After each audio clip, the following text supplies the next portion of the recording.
দুর্নীতি ইস্যুতে জিরো টলারেন্সের বার্তা সবসময় দিচ্ছেন মুখ্যমন্ত্রী।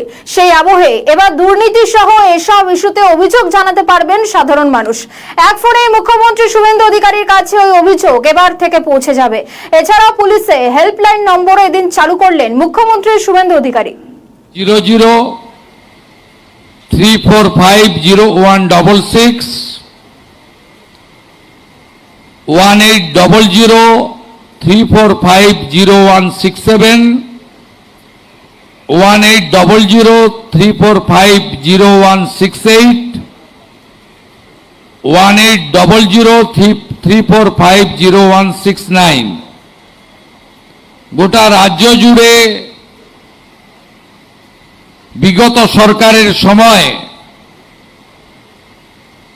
যেভাবে পুলিশ, স্বরাষ্ট্র দপ্তর তথা সামগ্রিকভাবে এই রাজ্যের বদনাম হয়ে গেছে, সেই জায়গা থেকে আমরা বেরিয়ে আসতে চাই।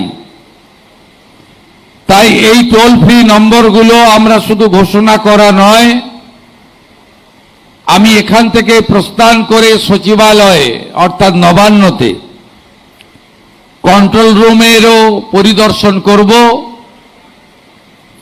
যেখানে সকাল 8টা থেকে রাত্রি 10টা এই কন্ট্রোল রুমগুলি চালু থাকবে। একসঙ্গে 4টি লাইনে, একসঙ্গে 4টি লাইনে 5টি নাম্বারে সবাই গোটা রাজ্য থেকে অভিযোগ করতে পারবেন।